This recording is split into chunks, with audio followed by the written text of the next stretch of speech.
Levítico capítulo 20. Nós vamos revisitar esse texto tratando especificamente de dois temas importantes que precisam ainda ser explorados nesse texto. Primeiro, o conceito estabelecido no verso 3 do capítulo 20, que diz: contra esse homem e o eliminarei do meio do seu povo. O conceito específico de disciplina e também os conceitos usados no texto, por favor, no verso 10 do capítulo 20, diz: se o homem adulterar com a mulher do seu próximo, será morto o adúltero e a adúltera. No verso 11, o homem que se deitar com a mulher de seu pai terá descoberto a nudez de seu pai, ambos serão mortos, o seu sangue cairá sobre eles.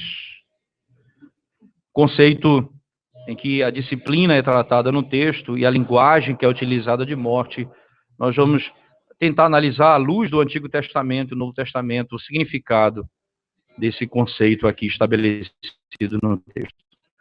E no final, eu quero apenas ler com os irmãos, no final do texto, no capítulo 20 ainda, por favor, apenas no verso 7 e o verso 8, portanto, santificai-vos e sede santos, pois eu sou o Senhor vosso Deus. Guardai os meus estatutos e cumpri-os.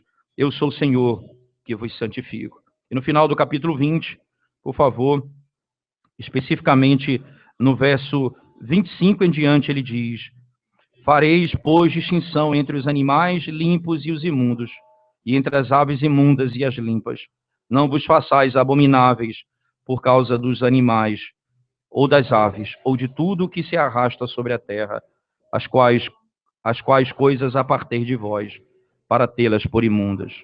Ser-me-eis santos, porque eu, Senhor, sou santo. Separei-vos dos povos que, para serdes meus.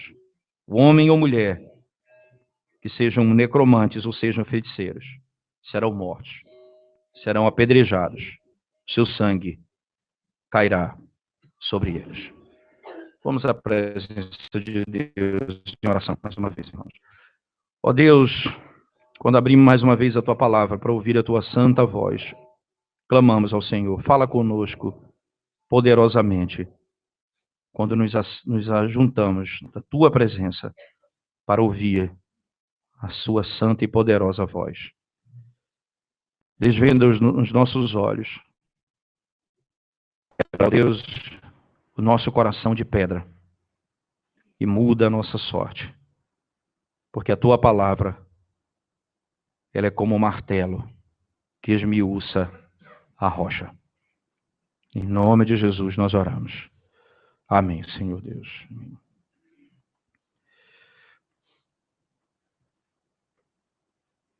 Como tratar pecados específicos revelados na Escritura Sagrada, que no Antigo Testamento eles têm naturalmente como condenação a morte.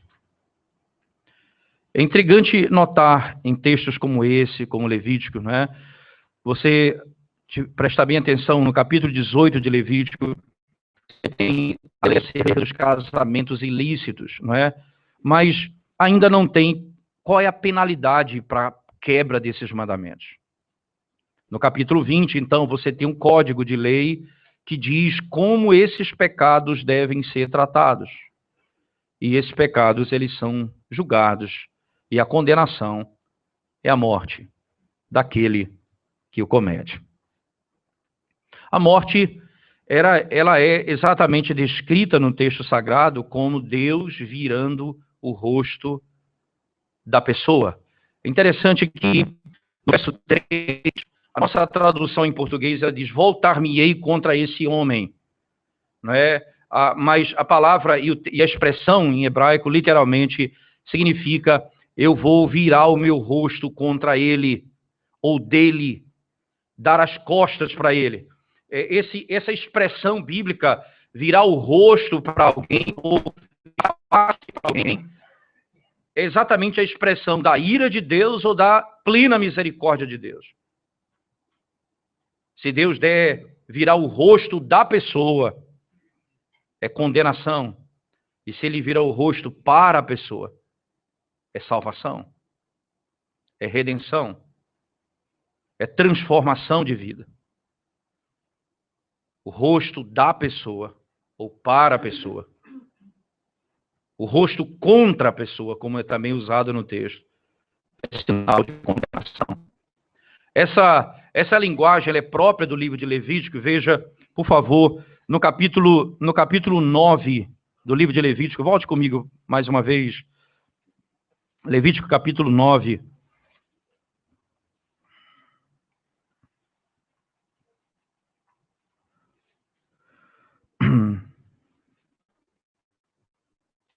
Especificamente a partir do verso. Depois imolou o boi e o carneiro em sacrifício pacífico que era pelo povo, e os filhos de Arão entregaram-lhe o sangue que aspergiu sobre o altar em redor, como também a gordura do boi e do carneiro, e a cauda, e o que cobre as entranhas, e os rins, e o redenho do fígado. E puseram gordura sobre o peito, e ele a queimou sobre o altar.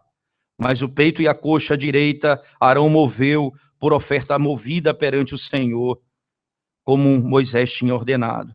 Depois Arão levantou as mãos para o povo e o abençoou. Perceba que essa expressão é depois que o cordeiro foi imolado e o pecado do povo foi perdoado, não é? Veja que o capítulo 9 oferece sacrifícios por si e pelo povo. O cordeiro é morto no lugar do povo. O sacrifício que foi oferecido foi recebido pelo Senhor. E isso então é descrito da seguinte forma: quando termina a obra, e o cordeiro é sacrificado, então o sacerdote se levanta, estende a mão para o povo e o abençoa. Qual é a bênção que Deus dá quando o pecado é perdoado? A descrição gloriosa vem depois do texto, depois do conceito da bênção. Veja, e desceu, havendo feito a oferta pelo pecado, e o holocausto e a oferta pacífica. Veja, já foi feita a oferta pelo pecado. Verso 23. Então entraram Moisés e Arão na tenda da congregação, e saindo, abençoaram o povo. E a glória do Senhor apareceu a todo o povo. Veja, o Senhor mostrou o seu rosto ao povo. A sua glória foi vista pelo povo. E a glória do Senhor apareceu a todo o povo.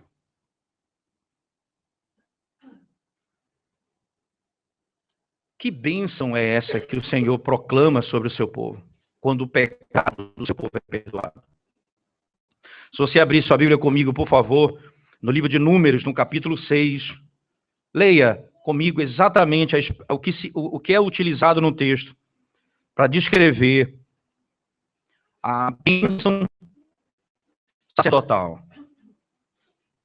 A bênção sacerdotal. O texto diz assim, verso 22, disse o Senhor a Moisés, fala a Arão e a seus filhos, dizendo, assim abençoareis os filhos de Israel. Perceba, o texto lá em Levítico não diz que bênção foi que ele proferiu sobre o povo, mas agora nós podemos ouvir qual é a bênção sacerdotal que ele ofereceu e que ele deu ao povo naquele momento em que o sacrifício foi recebido. Veja no verso 23, fala a Arão a seus filhos, dizendo, assim abençoareis os filhos de Israel e dir-lhes-eis, veja, o Senhor te abençoe e te guarde. O Senhor faça resplandecer o rosto sobre ti. Perceba que a linguagem utilizada aqui no texto, especificamente por Moisés, usando aqui a linguagem usada pelo sacerdote ao povo, é associado ao conceito do rosto, da face de Deus. O Senhor faça resplandecer o rosto sobre ti. E a sequência e tenha misericórdia de ti. O Senhor faça resplandecer e tenha misericórdia de ti. A expressão na sequência diz: o Senhor sobre ti levante o rosto e te dê a paz.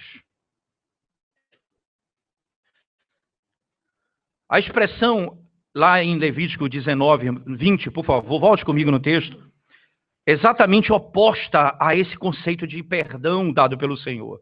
Veja, no capítulo 20, no verso 3, ele diz: voltar-me-ei contra esse homem, isto é, eu voltarei o rosto dele, o meu rosto será por ele, eu não virarei a minha face para ele, porque ele pecou contra o Senhor.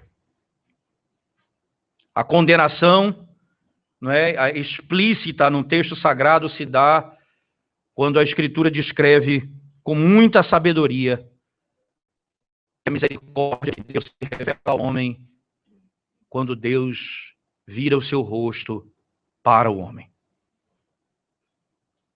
Quando ele vira o seu rosto para o homem. Isso é importante entender por uma razão muito simples, irmãos, é que o Senhor descreve de maneira clara aquilo que nós conhecemos como a manifestação da glória do Senhor na face de Jesus Cristo. Por exemplo, lá num texto da segunda carta de Paulo aos Coríntios, no capítulo 4, o apóstolo Paulo descreve essa imagem muito clara, quando ele diz que aqueles a quem o Senhor salva, aquele por quem ele veio redimir e salvar, esses são aqueles que vão conhecer o evangelho da glória de Deus na face, no rosto de Jesus Cristo. A manifestação da glória de Deus no rosto de Jesus Cristo. Agora, Moisés então olha para o povo e diz: aquele que oferece o seu filho como sacrifício a Moloque, o Senhor virará o rosto dele e o condenará. As implicações são as mais diversas aqui, mas uma delas é primordial. Deus vira o rosto em favor do seu povo quando ele aceita o sacrifício.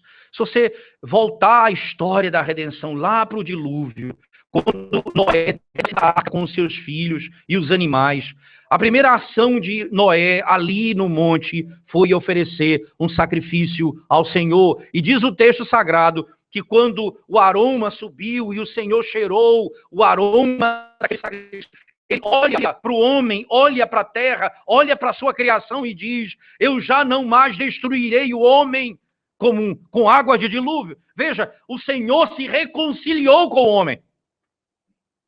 E perceba que a lógica do texto lá de Noé diz o seguinte: não diz que o homem mudou, diz que Deus mudou.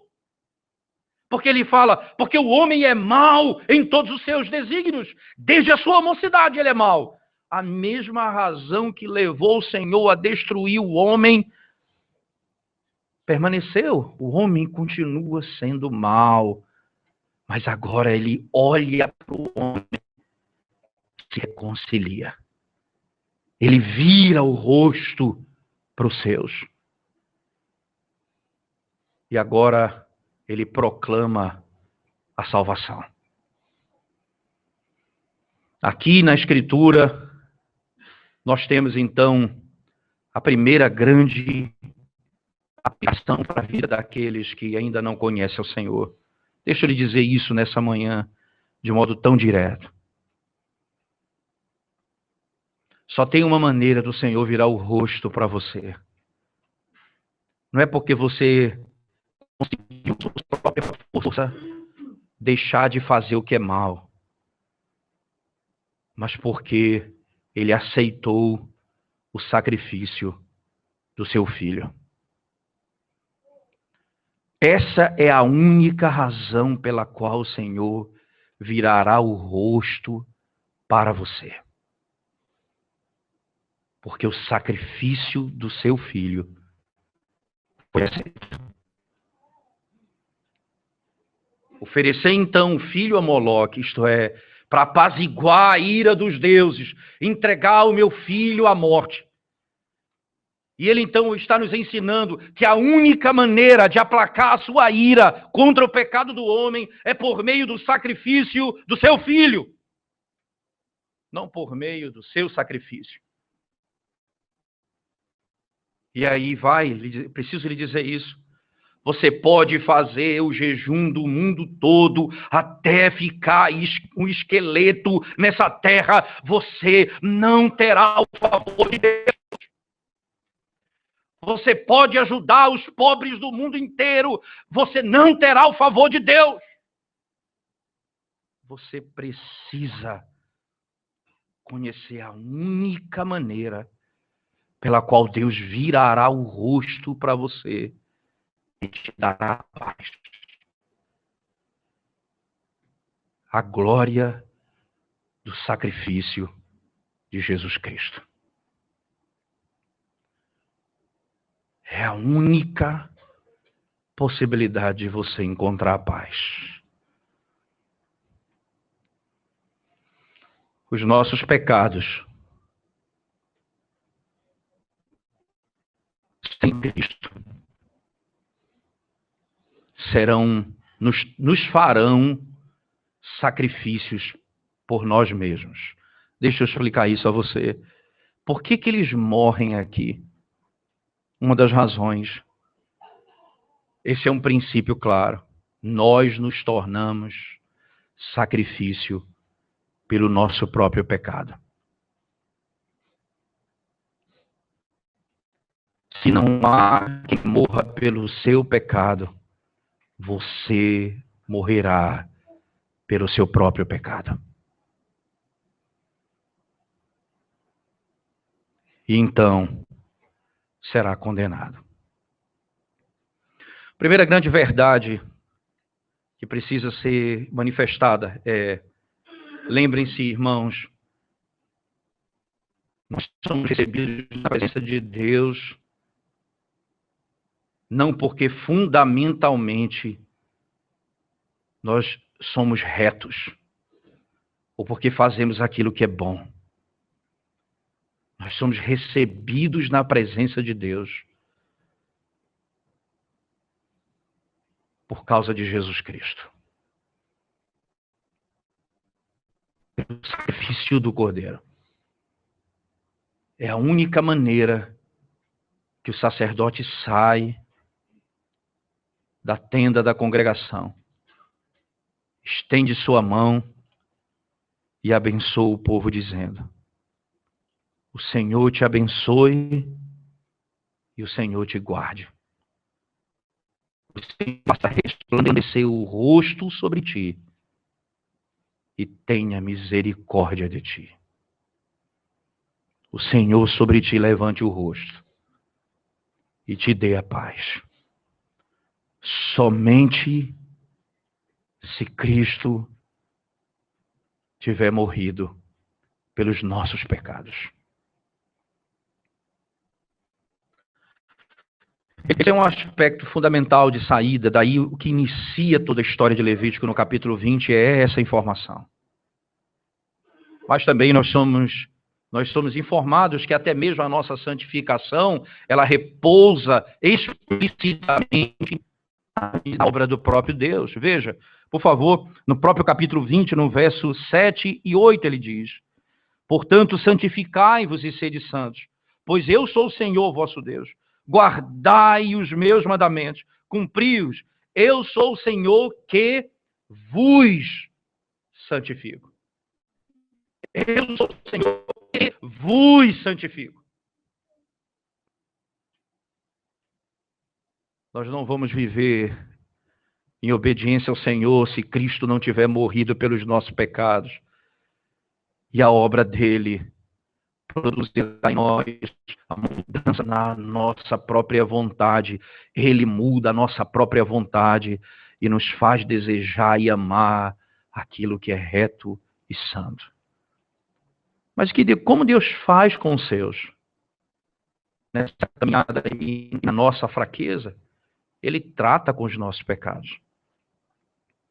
Pecados biblicamente revelados, como esses aqui no capítulo 20, religiosos e familiares, adoração a falsos deuses e a prática da prostituição, do incesto, do adultério, são condenados por Deus. E aqui no texto é condenação de morte. Morrem aqueles que fazem isso. Bem, isso então nos leva à pergunta clara: como a igreja no Novo Testamento lida com isso? Como é que eu, como igreja do Senhor, nós como igreja do Senhor, vamos lidar com pessoas que praticam tais pecados? Qual é o princípio que se estabelece aqui? Aqui vai é óbvio que você entende, a pessoa que comete o pecado de adultério, ela não morre, a igreja não chama a pessoa na frente e vai apedrejá-la, como é que nós fazemos no Novo Testamento. Qual é exatamente a prática em que nós temos que fundamentar na Escritura para podermos realizar na igreja do Novo Testamento? De onde vem a nossa prática? E aí é o uso do Novo Testamento, da interpretação do Antigo Testamento. Veja, por favor, em Levítico, no capítulo 20, especificamente no verso 11, veja o pecado aqui. O homem que se deitar com a mulher de seu pai terá descoberto a nudez de seu pai. Ambos serão mortos, o seu sangue cairá sobre eles. A morte aqui aos dois. A mulher de seu pai. Perceba que aqui não é a sua mãe, é a madrasta, é a sua mãe que está sendo posto aqui. Tá certo? Pode ser, mas ele está se referindo, quando ele fala a mulher de seu pai, ele diz, ele se deita com a mulher do seu pai. Ambos serão mortos. Primeira carta de Paulo aos Coríntios, capítulo 5, por favor. Veja, exatamente a citação dessa mesma história contada por Paulo e aplicada à igreja do Novo Testamento. Primeira carta de Paulo aos Coríntios, no capítulo 5.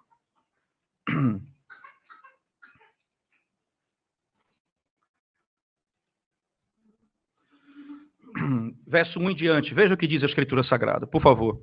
Primeira carta de Paulo aos Coríntios, capítulo 5, 1 em diante. Geralmente se ouve que há entre vós imoralidade. Imoralidade tal como nem gentios, isto é, haver quem se atreva a possuir a mulher de seu próprio pai. Veja, tem imoralidade no vosso meio dessa forma. Alguém que se com a mulher de seu próprio pai. E contudo andai vós ensoberbecidos, e não chegastes a lamentar, para que fosse tirado do vosso meio quem tamanho traje praticou.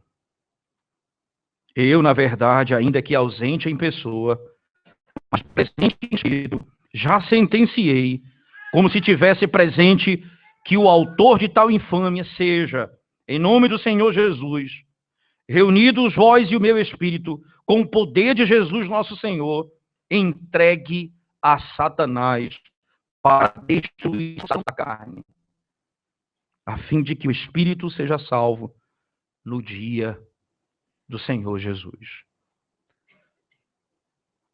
O que é que Paulo, como é que Paulo usa?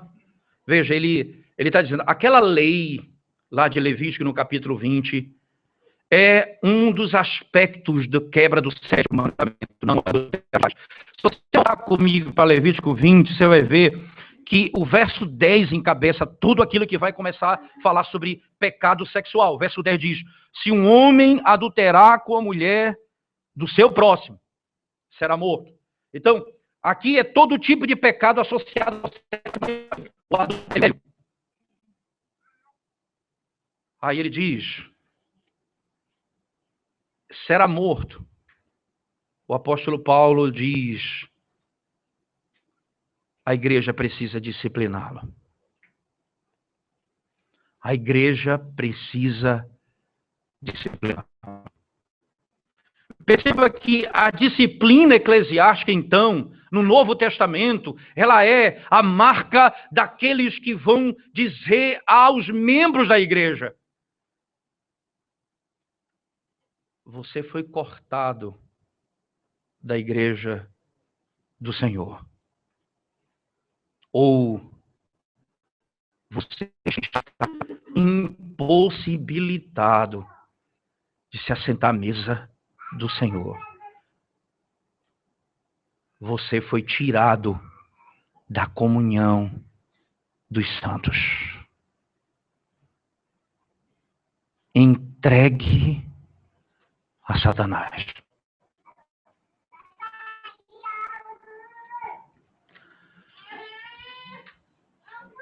A igreja, biblicamente, então, veja, irmãos, ela não vai ordenar o indivíduo ao apedrejamento. No Novo Testamento, Paulo se utiliza da mesma lei, sem utilizar a mesma aplicação. No Novo Testamento, o significado daquilo que está ali é isso aqui. Alguém ser tirado do corpo visível da igreja. Alguém que é chamado de gentil e publicano. Esse era muito melhor que ele fosse apedrejado, porque ainda há esperança para ele. Mas se o indivíduo for arrancado da igreja, a sua situação é terrível, porque ele não está debaixo da bênção do Senhor. E aí, o apóstolo Paulo, então, diz: nós vamos entregar o corpo dele a Satanás. A alma seja salva no último dia. Receber o fim e o objetivo da disciplina. Não visa no primeiro momento arrancar o indivíduo da comunhão para sempre da igreja, mas visa a restauração.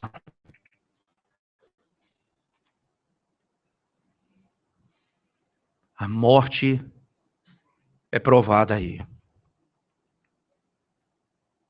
Eu não participo da comunhão dos irmãos. Eu não me assento à mesa do Senhor.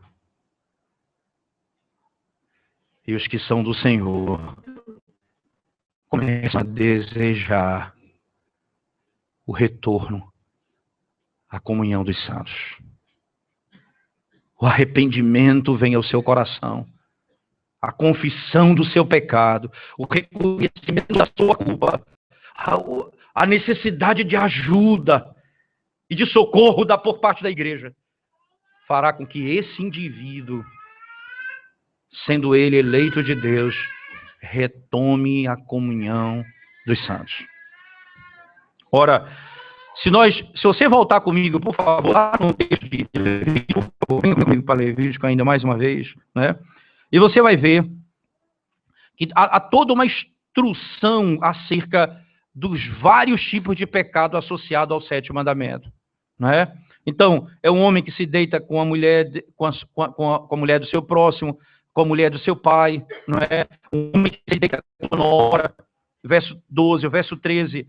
Se também um homem se deitar com outro homem, homossexualismo, não é? Todos esses pecados aqui, homossexualismo, não é? A associação de um parente com o outro, não é? Um tio com o sobrinho, com a sobrinha, qualquer coisa dessa natureza é quebra da lei de Deus. Isso é abominação aos olhos do Senhor. Um homem que se deita contra um homem. Um homem que se deita com sua nora. Né? Um homem que se ajunta com um animal. Veja, no versículo 15, você tem, não é, bestialidade, você tem homossexualismo, você tem adultério, você tem fornicação, você tem todo tipo de pecado que está posto aqui dizendo, olha, esse tipo de prática é condenado pelo Senhor.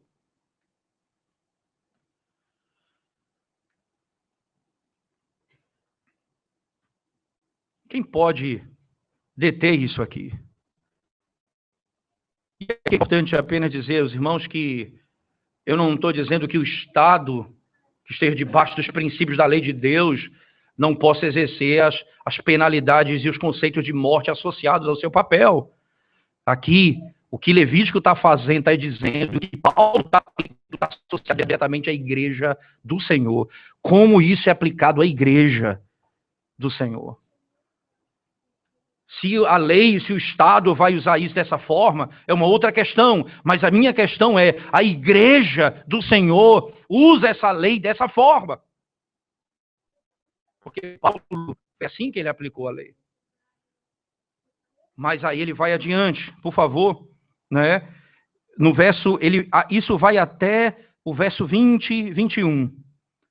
Se um homem tomar a mulher de seu irmão, imundícia é, descobriu a nudez de seu irmão, até todo tipo de pecado associado ao sétimo mandamento. Aí, guardai, pois, todos os meus estatutos e todos os meus juízos, e cumpri-os para que vos não vomite a terra para a qual vos levo para habitardes nela. Não andeis nos costumes da gente que eu lanço de diante de vós, porque fizeram todas estas coisas, por isso me aborreci deles. Mas a vós outros vos tenho dito, veja, ele está dizendo, eu não estou me referindo aos gentios, aos outros homens. Eu aborreci essa prática neles também, e por isso os expulsei da terra. Essa terra que vai ser restaurada, essa nova terra que vai ser restaurada, ela vai ser restaurada assim, porque esses que praticam essas coisas serão arrancados da terra do Senhor. E Deus restaurará a terra e os céus. Mas ele vem e fala de um tipo de mistura que não pode haver. Por favor, no verso 24 ainda. Mas a vós outros vos tenho dito, em herança possuireis a sua terra, e eu vou-la darei para possuirdes, terra que mana leite e mel. Eu sou o Senhor vosso Deus, que vos separei dos povos. Farei, pois, distinção entre os animais limpos e os imundos, entre as aves imundas e as limpas. Não vos façais abomináveis por causa dos animais, ou das aves, ou de tudo que se arrasta sobre a terra, as quais coisas apartei de vós, para tê-las por imundas. E aí ele vem em volta e fala sobre a separação de alguns animais. Vocês lembram bem que essa distinção entre animal puro e impuro, não é? Ela foi tratada lá no texto de Atos, no capítulo 10, quando da conversão, não é, de um gentio, de Cornélio, como a Escritura bem descreve. E lá nesse capítulo 10, há um sonho, uma visão. Então, onde aparecem os animais que descem em um lençol, e ouve-se a voz, e Pedro, então, é ordenado a comer daqueles animais, até daqueles que eram imundos. E Pedro diz, Senhor, nunca coloquei nada imundo na boca, nada impuro. O Senhor diz, não chame impuro aquilo que eu... Há uma relação aqui específica, que o povo de Deus não é simplesmente aquele que nasce na Palestina. O povo de Deus é aquele que foi purificado pelo sangue do Cordeiro. O povo de Deus é aquele que independe de cor, raça, de língua, mas todos aqueles que se chamam pelo nome do Senhor, esses fazem parte do povo de Deus. Mas agora, essa aplicação também é feita no mesmo texto de Paulo aos Coríntios, por favor. Ele utiliza, agora não falando dos gentios, mas dos que estão na igreja e não pertencem à igreja. Primeira carta de Paulo aos Coríntios, capítulo 5, por favor. Na sequência do texto, verso 5, né, seja ele entregue a Satanás para a destruição da carne, a fim de que o espírito seja salvo no dia do Senhor. Não é boa a vossa jactância? Não sabeis que um pouco de fermento leveda a massa toda? Lançai fora o velho fermento, para que sejais nova massa, como sois de fato, sem fermento. Pois também Cristo, nosso Cordeiro, foi imolado.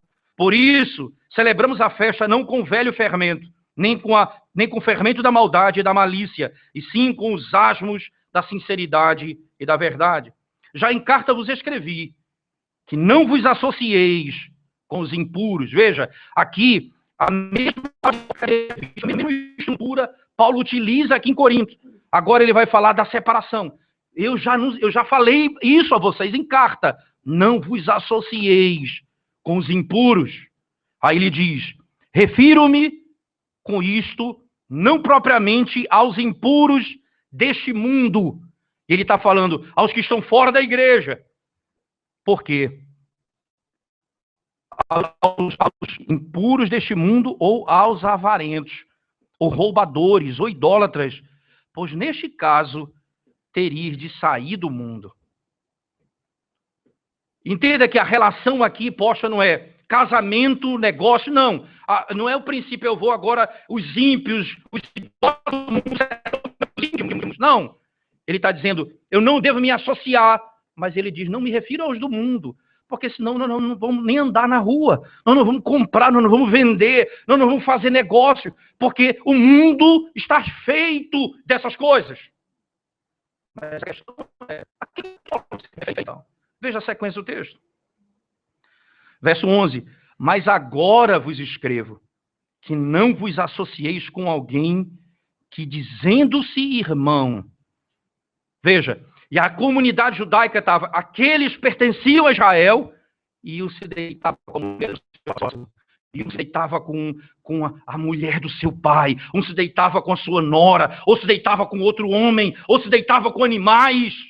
Ele diz, aqui, esses que estão no nosso meio, ele diz, não vos associeis com alguém dizendo-se irmão, foi impuro, avarento, ou idólatra, ou maldizente, ou beberrão, ou roubador, com esse tal, nem ainda comais. Pois com que direito haverei eu de julgar os de fora? Não julgais vós os de dentro? Os de fora, porém, Deus os julgará. Sai, pois, de entre vós o malfeitor. Expulsai de entre vós o malfeitor.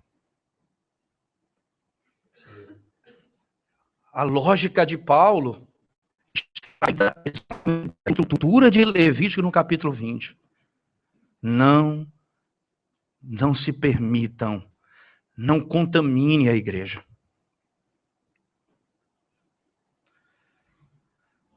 Essa lógica, ela foi muito bem compreendida pelos nossos pais na Confissão de Fé de Westminster, quando trata acerca do divórcio e o novo casamento. Perceba que a lógica bíblica, paulina, o conceito da morte, a disciplina.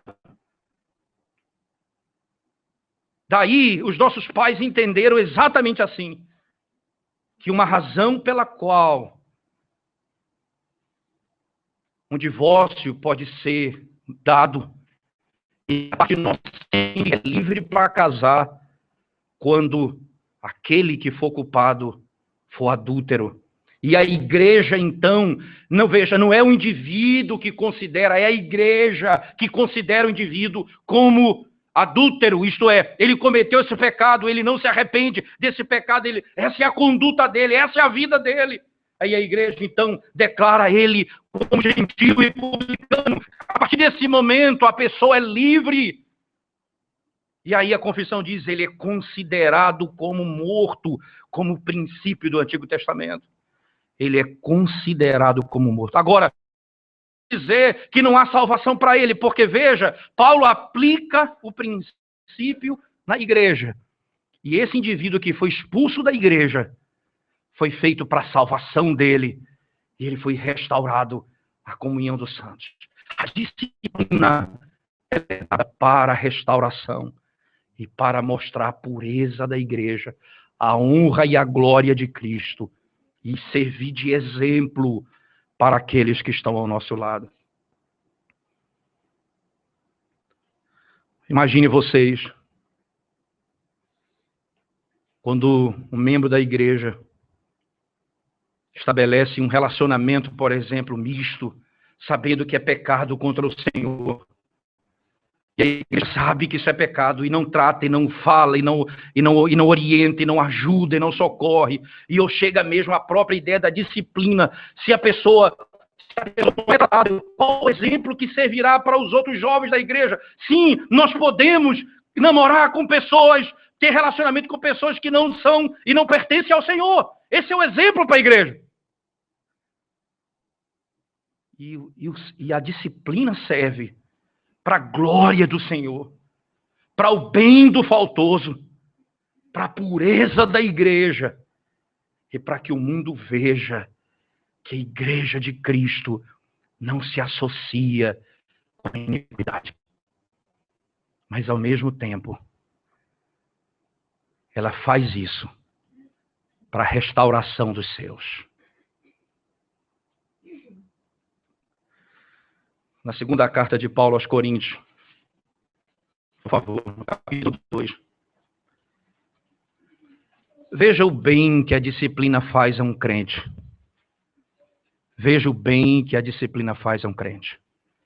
Segunda carta de Paulo aos Coríntios, capítulo 2, verso 5, ele diz: Ora, se alguém causou tristeza, não fez apenas a mim, mas para que eu não seja demasiadamente áspero, digo que em parte a todos vós, basta-lhe a punição pela maioria, de modo que deveis, pelo contrário, perdoar-lhe e confortá-lo. Veja, ele está aqui clamando, ele está arrependido. E o que a igreja tem de fazer? Perdoa o pecado dele.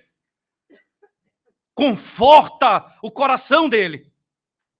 E aí, para que não esteja o mesmo consumido por excessiva tristeza.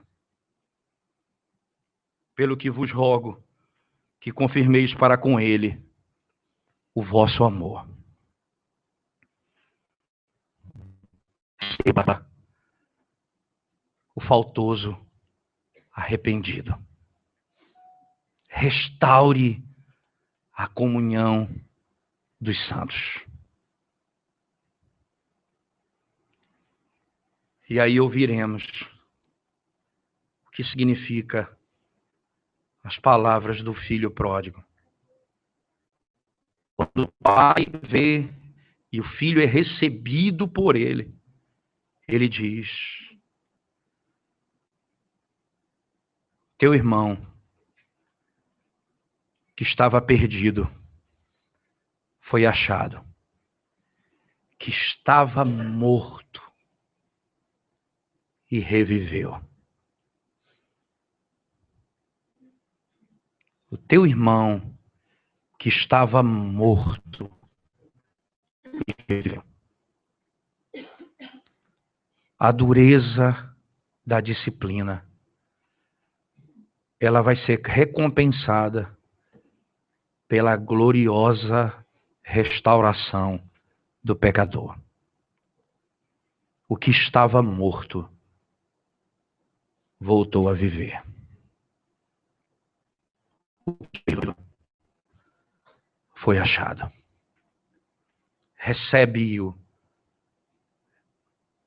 Conforta o coração dele. Recebe ele no meio da igreja. Porque essa é a vontade de Deus. Certamente, irmãos, essa é a maneira que a Escritura interpreta os princípios da antiga aliança. E assim a igreja do Senhor deve agir. Se disciplinar alguém, vai ser em lágrimas.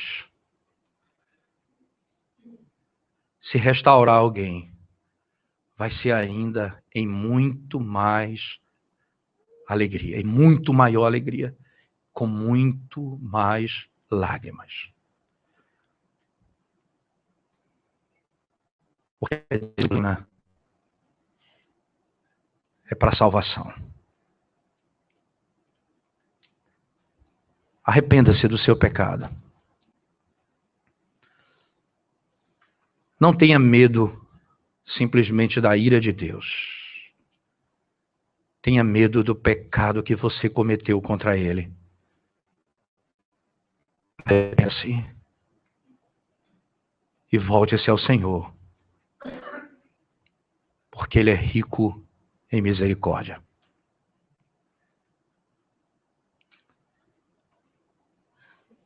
Mas nós olhamos para a nossa própria vida, meu Deus, quantas falhas eu tenho. Quantas falhas eu tenho. Quantas falhas você tem, irmão? O que é que faz com que Deus olhe para nós e resplandeça a sua glória? Por causa de Jesus Cristo. Essa é a nossa única esperança. Por causa de Jesus Cristo. E é nele que nós confiamos. E certo de que o Senhor olha com misericórdia para nós.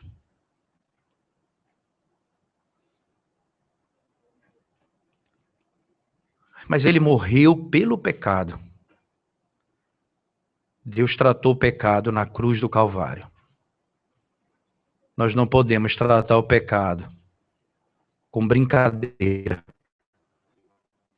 como coisa de menor importância. E aí não pense na vida de ninguém. Pense na sua própria vida.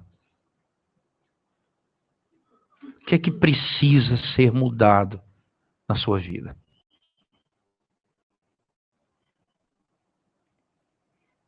Talvez você nunca tenha se deitado com ninguém, mas a sua mente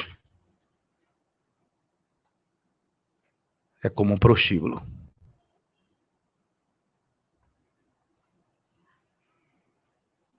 Talvez você nunca tenha adulterado, mas o seu coração é cheio de luxúria. E você gasta tempo e tempo vendo aquilo que é pornográfico, imundo.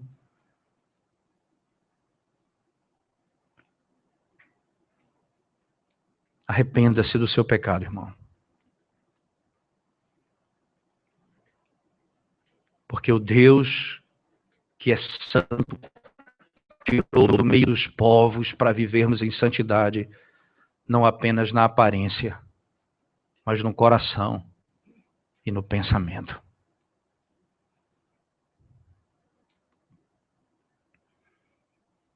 E você, que está debaixo da disciplina, preste atenção nisso, meu irmão. Arrependa-se do seu pecado.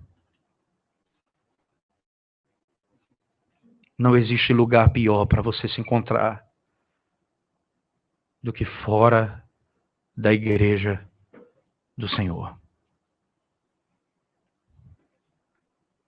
Arrependa-se e a igreja lhe acolherá. Esse é o princípio da Escritura. Que Deus nos ajude, irmãos, na nossa caminhada. Amém. Vamos orar ao Senhor mais uma vez. Ó Deus, Pai de toda misericórdia e graça, toda compaixão, aplica a Tua palavra ao nosso coração nessa manhã, ó Deus, trazendo salvação à nossa vida, restauração, santidade no meio da igreja. És puro e santo, Senhor. E nós somos pecadores indignos. E carecemos da Tua misericórdia. Santifica, ó Deus, a nossa casa, os nossos filhos, esposa, o marido, o solteiro, o jovem. Que a Tua graça e a Tua santidade seja vista na nossa vida e na nossa casa. Revela-te àqueles que não Te conhecem nessa manhã, salvando-os, ó Deus, pelo amor do Teu nome. Em nome de Jesus. Amém, Senhor Deus. Amém.